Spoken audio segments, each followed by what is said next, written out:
Hello,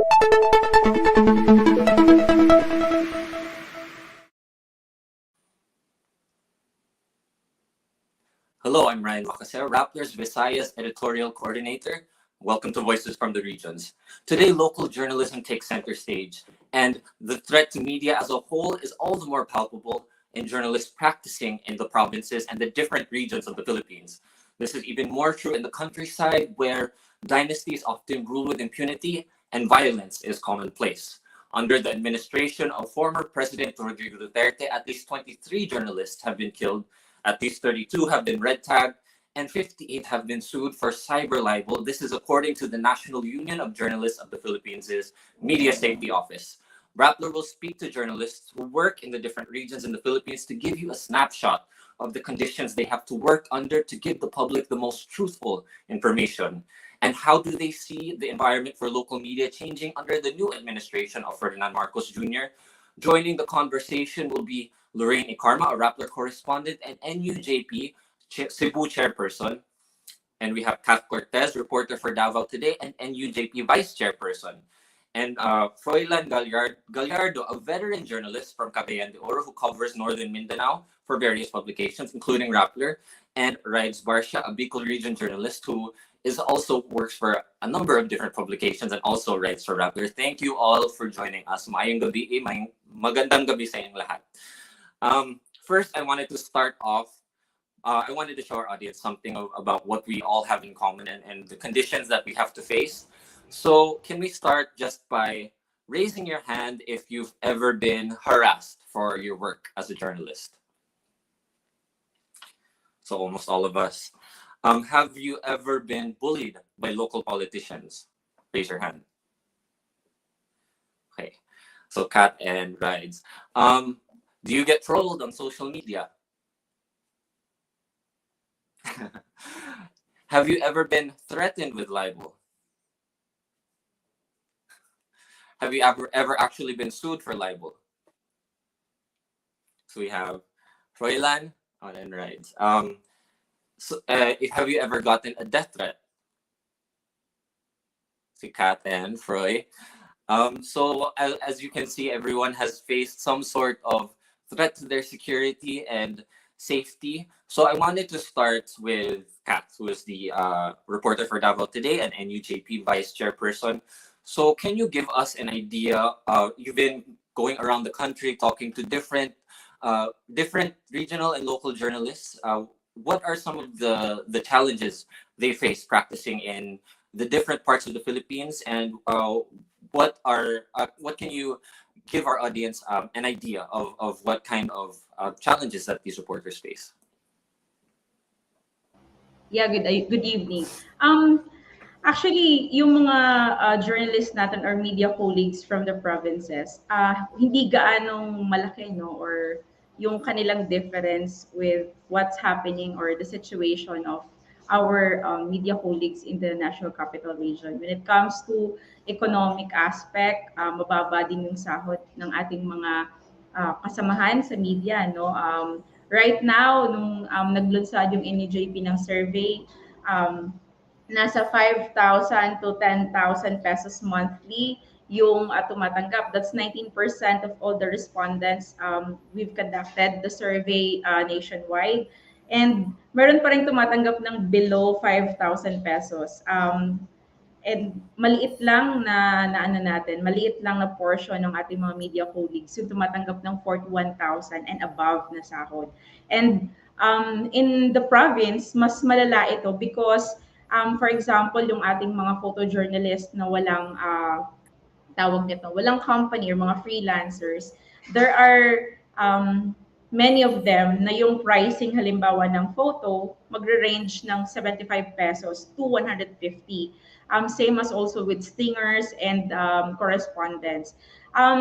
Aside from the economic aspect, na nalaman din natin na hindi din kaiba, no? There's also similarity when it comes to harassment or attack, no? For example, in Mindanao, yung latest na case ng murder is Sir Ding Himpasao of CDO. He's the last I think journalist na napatay under Duterte, and if proven na ito ay work related, he will be the 24th case of murder under Duterte. In many areas in Mindanao, for example, since the Duterte administration started in 2016, meron na tayong at least, kung hindi ako nagkakamali, 12 na case ng pagpatay sa mga mamamahayag. And also in Visayas, ganun din yung nangyayari. Aside from the murder attack, meron pa tayong harassment, threat, no, while doing our job. That's because marami sa mga kasamahan natin chose to, of course, dumikit, no, for example, sa mga politiko kasi nandun din yung chance, no, na kumita.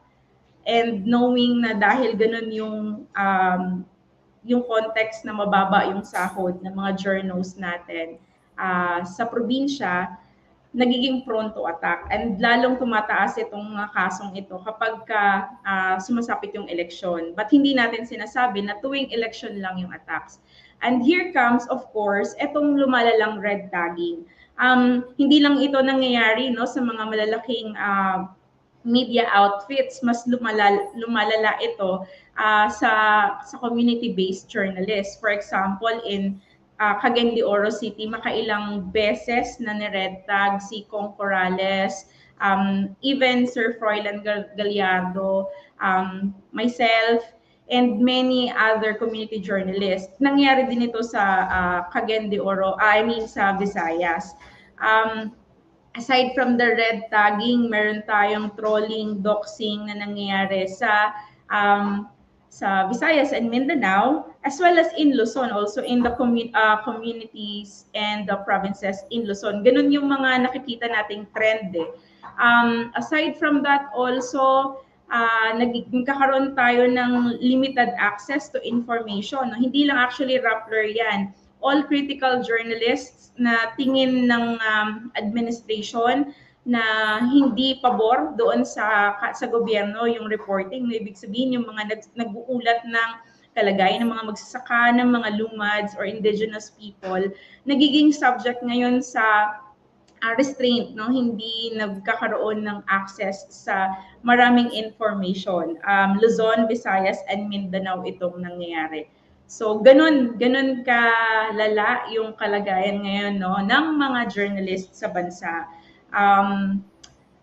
At asahan natin na lalala pa ito in the next coming years under the new administration. Follow-up ko lang, Kat.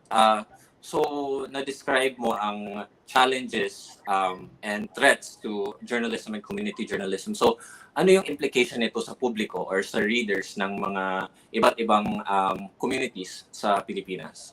Oo. Actually, because of the limited access to information, because here comes the concept na din ng meron na akong self-censorship eh. Baka kasi kapag sinulat ko to, baka kasi pag critical reporting ang priority ko, ay pag-initan ako ng mga groups or ng agency ng government or ng isang politiko, di ba? So nagkakaroon ako ngayon ng self-censorship or mas malala, yung buong media outfit ko yung mag-censor sa akin. Kapag pumasok na tayo sa issue na to, ang laging kailangan concern is that paano na yon yung public access to information. Of course, let's not forget that the media, no, as a fourth state, yung kanyang trabaho talaga is to tell the story, no, anong ginagawa ng ating mga government officials, ano na ba yung inabot ng ating taxes. So kapag nagkaroon tayo ng self-censorship at nawalan ng access to information yung ating mamamayan, mas lalaganap yung disinformation, misinformation. At sa ngayon nga, hindi na lang to censorship eh. Dahil habang nagkakaroon tayo ng problema doon sa access to information, especially doon sa activities ng ating mga government officials and kung ano nangyayari sa loob ng gobyerno. At the same time, parang mga mushrooms na lumilitaw naman itong mga vloggers, no, or mga influencers na talagang hayagan and that deliberately ay nagpo-provide ng maling information sa tao, no? And ngayon nga malaki yung debating yan sa social media, sa usapin pa lang ng twisting the history, no? Or yung pagbibigay ng maling information about the history. So imagine if aside from telling lies about our history is yung telling lies about what's happening talaga in the ground in our community. Are we really enjoying the sinasabi ng gobyerno na maayos yung ating kalagayan, that we are now in a magic era of isang tawag niyan, magandang bukas na, because eto na tayo ngayon. So this is very important to us also. Mm-mm. And diha sa Mindanao, ato na ta ni Froilan Gallardo, ang pinakabata namong tanan, pero veteranong journalist siya sa Mindanao. So pwede nimo share sa amo unsa ang pinaka dakong hagit isip usa ka journalist diha sa Mindanao, considering na you've covered so many administrations. What has it been like? Nakakita na kang improvement, or has it gotten worse over the years? It has gotten worse and worse every year. For example, today, I doubt if there is a journalist or reporter going on the issues of smuggling, rice smuggling, drugs, and even nga dito sa smuggling sa customs sa Cagayan de Oro, wala. Nobody dared to write stories about that. In-depth stories. Para sa akin, medyo natakot rin. Natakot ang iba. It's not natakot, but it's on the back of your mind that you might hit, you might makabangga ka ng malaking sindikato. Like for example, if I remind ka, the earlier NUJP, we had a workshop before, yung mga journalists, and we let them, sila mismo, we ask them, what are the issues na ayaw ninyo i-tackle? Because you might, you know that you will die for that. Number 1 is drugs here. Number 2, smuggling. Number 3 is gambling. Yun. Yung lahat stories na so it's so easy. Wala yan. But itong tatlo, nobody dares. Tingnan natin, even sa national, wala nga nagkano dyan. In depth. It's either you will be both or you die. Yun lang. So, Froy, what keeps you doing what you do? You're still a photojournalist and a journalist. So, why do you continue to cover in your community? First one is I felt the information should be there. Meron sa dapat truthful information. Second, it's the only job that I know since graduating from college. So ayoko nang mag-detail man ko sa sa San Miguel Beer. I don't think I'm cut out for that. Pero for me, I've done this for more than 4 decades, 3 decades already, and I'm still doing it. And, first, it was it's the Mindanao war that have hooked me to journalism. Kasi so much information has not been reached out, hindi na kita from people in Manila, Visayas, and everyone is so lopsided na parang the war is just between the government and the rebels. But mind you, when you go covering these wars, you will find out that the rebels have also lives. Meron silang pamilya, meron silang children, they fight for their own communities, the communities protect them. You see the dynamics iba. from the government. The government will try to paint them as butchers and everything. But ito, their communities love them very much. That's my starting discovery when I was covering the 2000 war in all out war. I was moving with the embedded with the hindi pa usong embedded noon eh. Bako embedded na eh. With the Philippine Marines, the 1st Marine Brigade. And I entered a small house, and right on the floor is a picture and a broken glass in portrait ba. There was a MILF guy with an M14.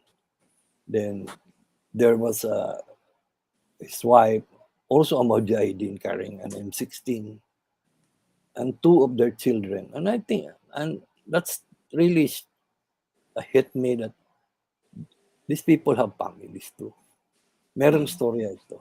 They are not rebels. They are, I think there's is a phase even with the rebels. You know. So I think this highlights another importance that you're from the community that you cover, so you're able to develop an expertise and tell the stories with more nuance. No, would you agree? Yes. Sige, thank you for giving us that snapshot into northern Mindanao. No, I wanted to go to Lorraine, who I've been working with for the past 2 or 3 years. So you've been, aside from being a journalist for Rappler, you also restarted the NUJP Cebu chapter last year. And Cebu is one of the more actually vibrant media landscapes in the country. So why did you see the need to restart, NUJP here in Cebu? Personally, I experienced a very wholesome introduction to Cebu media. I cover the provincial government, which means that my everyday consists of either press cons within the Capitol building or just visiting municipalities and component cities, covering distribution of aid or tourism activities. So it was really a relatively comfortable beat. It wasn't until the dawn of the pandemic when we saw how discomfort got shaken down. At that time, there was a law punishing any fake news uttered about COVID 19, and us writing about the statistics and development of COVID 19 had that threat dangling above our heads, or always kept that in mind in every article we wrote. And this law, coupled with the very extraordinary powers wielded by the government at that time, also observably emboldened local chief executives here in Cebu to, I think it made national headlines to publicly shame media, nitpick articles, and not only that, but also to publicly broadcast and spin any criticism published by any media outlet against local government response as deliberate refusal to coordinate or causing fear mongering at the time of a pandemic. And amid all that, nobody said a word.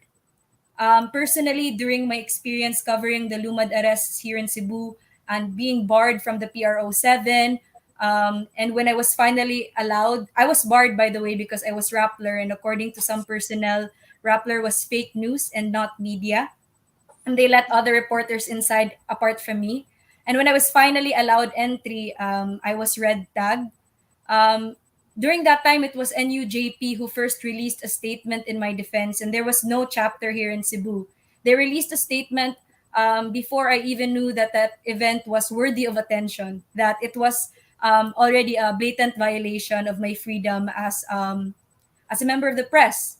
Um, Last month, I attended a roundtable discussion and one of the civil society groups here in Cebu pointed out that there aren't really much threat against Cebu media. Cebu media is relatively free. And to that I said, we don't really know because public shaming, deprivation of access, legal attacks against our colleagues, and even physical attacks. The past year, we have seen the most brutal attacks against Ray Cortez, a commentator who was gunned down in front of his radio station, and then later Rico Osmeña, who was also shot while riding a beep PUV. Good thing he recovered, but he was critical for a while. And still, we saw that still the default lens to look at it was maybe it was just isolated, and those were personal circumstances that cannot be attributed to their work as media personnel. There's always this presumption amid all these attacks that these attacks were either fruits of private conflicts in their personal lives or are valid repercussions of their mistakes. And so I guess when NUJP reached out to us, the present members of NUJP Cebu saw the need to have a group of colleagues who will recognize an attack against media, call it as that when they see it, and who will stand against it. And because of this, this will allow us to be comfortable enough to be uncompromising in doing our jobs, to avoid filtering ourselves to please sources who are just so we can keep the access that we've been given. And now we have the assurance that you have an organization will stand behind you against not only physical attacks and intimidation by sources, but also deprivation of due compensation by your own media organizations. So, Mhm. So, despite the fact that we have there are existing media organizations here in Cebu, you felt like there was also a void that needed to be filled in terms of protection of other Cebuano journalists. So, can you run down, like, despite us being in a very urban area, which some people might have a perception that it's safer to practice journalism here in Metro Cebu, for example, what are the threats that Cebuano journalists face here? um, well, we didn't before Ray Cortez and before what happened to Rico Osmeña, we really thought that uh, the Cebu media industry was a relatively safe media community. The most uh, attacks against media here manifest themselves in lawsuits, which are rarely the case, and public shaming, public figures of authority using their social media platforms, or agencies using official platforms in order to call out media outfits here in Cebu. But I guess the biggest challenge um, for Cebu media is really the chilling effect that comes with every attack against our peers, and how it results to a lack of solidarity between us. Because Cebu media, although we're situated in an urban setting, and it's relatively safer in the city as compared to rural areas who get rarely any exposure, Cebu media is very close knit and relatively small, which means it's very easy to spot you in a room.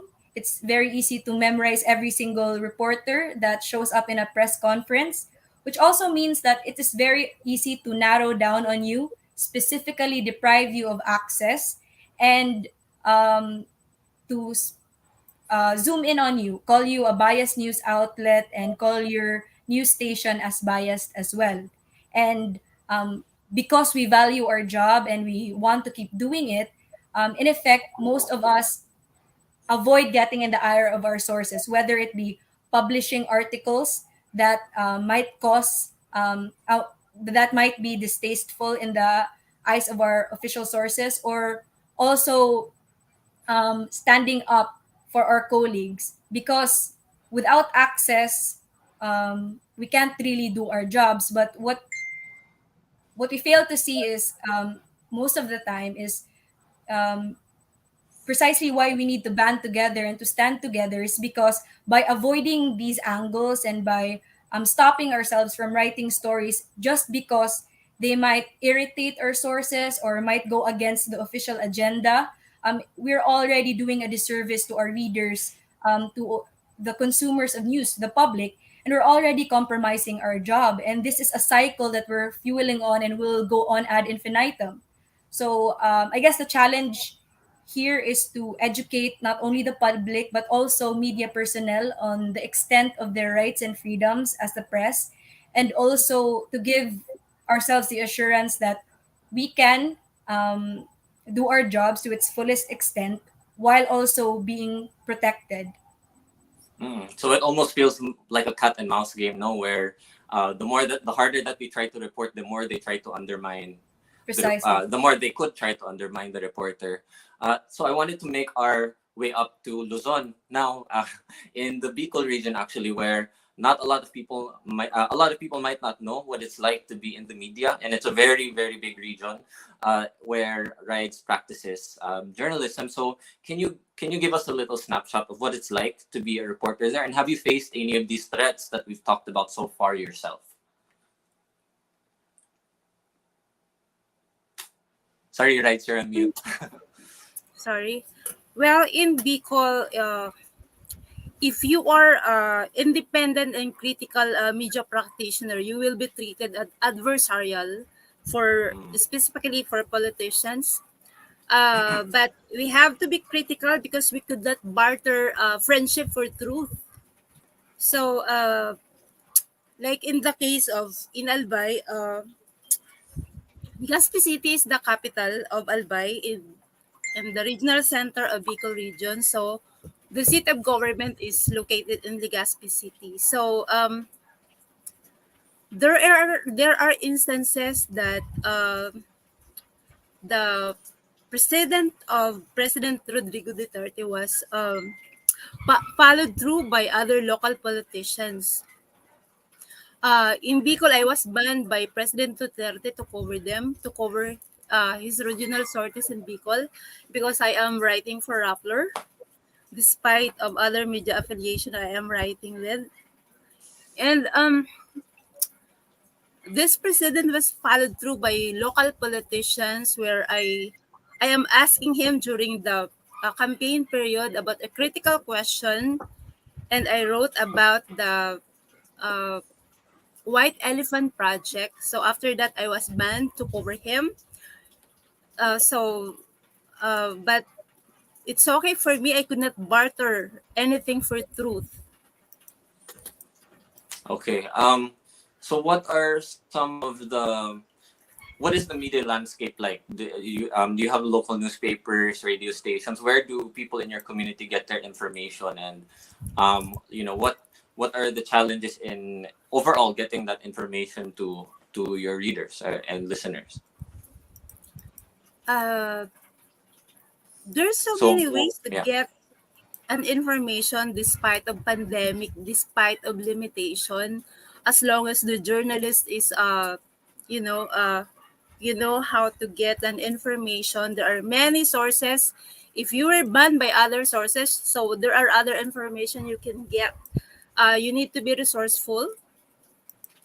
But the challenges we're facing in Legazpi, in Bicol region, is that the onset of the so-called online broadcaster using the SOCMED, nawala namang they could not thoroughly observe the ethical standard of journalism. Some are proliferating fake news.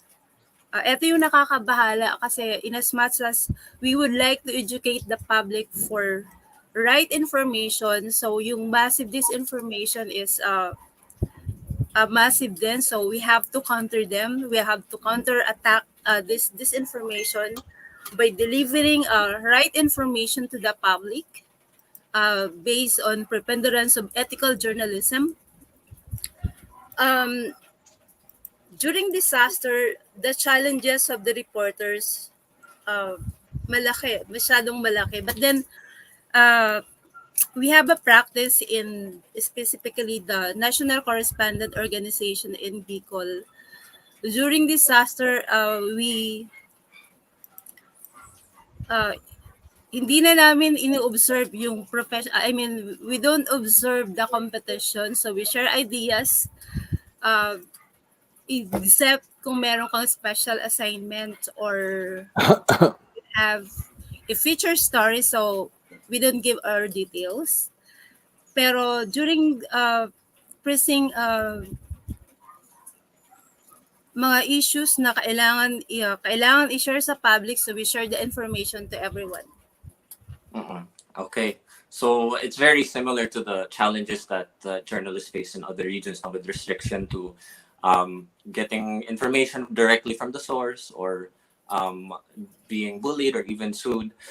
So to wrap this up, we have a new administration coming in, Ferdinand Marcos Jr., and a lot of journalists fear that it's going to be a similar environment to the not just the past 6 years, but his father's reign, where the media was very restricted. So how do you all see it? Do you plan to change the way that you do journalism, or how should we change the way we do journalism? And what is your advice for journalists who will continue covering the new administration here in who will cover their communities during the new administration here in the Philippines? Let's go to Froy. So yeah, can you share your closing thoughts with us? Iba kasi sa time ning airpods niya eh. The journalists were most of the journalists were really put down, no. Hindi naman put down, but merong separation na yan sa mainstream at sa alternative media. That's why lumabas na yung mosquito press. And those mosquito press, yun ang mga magagaling ngayon. Sila Martis Bitog, sila lahat yun. But the mainstream media, sa una kasi, if I remember right, busog sila sa pera, binabigyan sila ng pera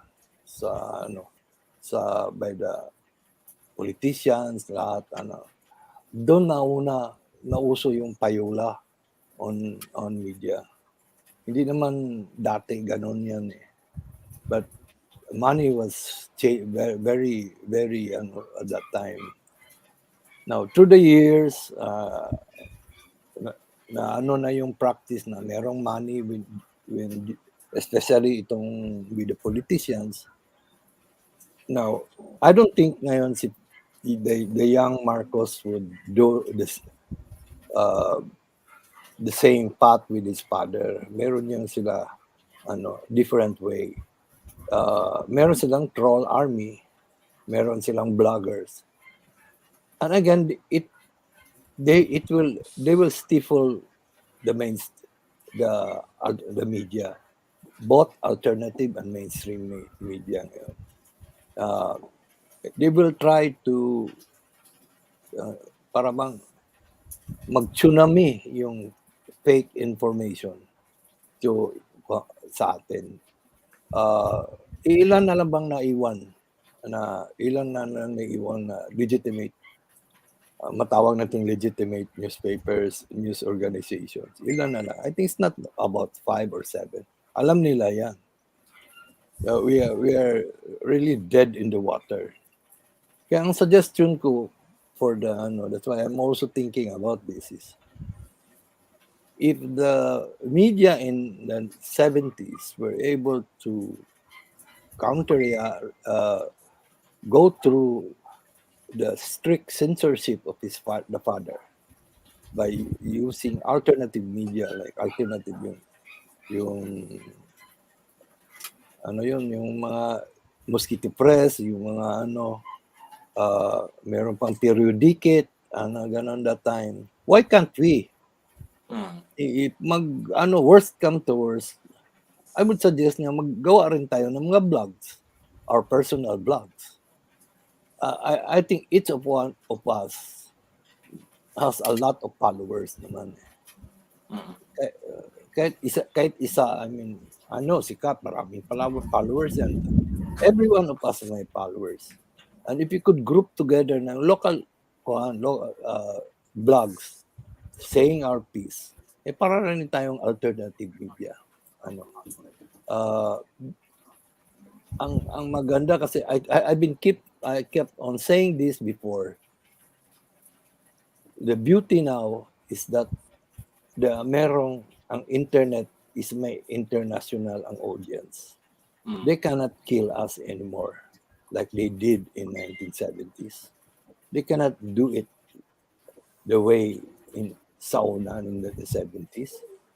Meron tayong audience international. Kahit sasabihin nila, bahala sila, international audience, basta kami, buhay kami dito, we're going to do our way. I think they would come to reason if they find that most of the aid from the international communities will dry up. They will come to reason. Yan, pera lang yan manggaling ikon.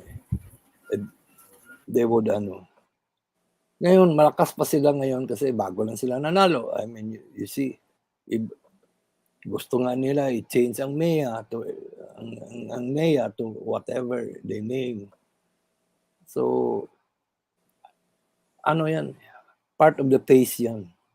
Eventually, they will dry up. Maubos rin pera nila. Yun lang po. Thank you. Thank you, Froy. Ikaw, Kat. Yeah, ang interesting nung sinabi ni Tito Froy. Ako, lang naman First, there's no way but to become bolder, as much as the public wanted us to please them with our writing. That's not our main goal. That's not our main job and our task, our responsibility. Ang pagiging media, ang trabaho natin is to inform the public what's going on in our country, what's going on in the government. So we cannot be pretty, we cannot be jolly, we cannot do vlogging and become influencer na walang sense, We do our job very, very serious because we know that this is what we need, to remain itong sinasabi nating democracy, itong sinasabi nating freedom of information. And to be bold, ibig sabihin to choose hindi lang interesting topic kundi to choose ano yung concern ng mamamayan na kailangan nating bigyan ng mag-present na may context. Pangalawa, as much as also we wanted to become resourceful all the time, kapag meron tayong restriction sa halimbawa, access ng information, we cannot stay in that kind of environment all the time. That's why we need to be united. That's the goal, the main goal, the end game. Kasi hanggat pa isa-isa tayong tinitira, hanggat there's this divide and rule tactic even inside the community of journalists, mahihirapan tayo, Hindi lang sa pag-access ng information, but dun sa pag-assert ng ating freedom of the press, ng ating freedom of information. And eventually, it will kill us. And nangyayari siya, kahit nabalikan natin yung kasaysayan, hindi ito fake news. Since 1989, 190 plus na ang napatay because these people chose to report what's the truth, the reality about our society. So, kailangan nating i-assert itong mga ganitong klaseng tawag yun, sa atin, Kailangan natin itong i-assert because ito yung requirement ngayon para magkaroon pa rin tayo ng continuity doon sa ating critical reportage. Doon sa second question, what will be our advice sa mga bagong journalists? Unang-una, hindi for fame, yung journalism. This is parang parang sirang plaka na natin tong sinasabi na it needs commitment, it needs passion. But right now, we also need to have courage, full of courage, because our environment, our community is under attack. So, kailangan pag pumasok ka sa journalism, alam mo kung bakit ka nandito. Hindi para maging PR ng mga politiko, hindi para maging PR ng mga ahensya ng gobyerno at mga organisasyon. We are here to give context why nangyayari ito sa ating bayan. At malaking hamon ito sa atin for the next years of this administration to always give context and to unmask to show the reality, what's happening in our community. Thank you, Kat. Ryan, how about you? Sean, we are here to work with the people. We are not here to please the politicians or kung sino man sila. We are here in our job as this is a public people. We need to report the truth. We need to stand together against all odds. So in time of disinformation, the more na we are to be more critical for truth. And so, ang masasabi ko din sa mga aspiring journalists, sa mga young journalists, is for us to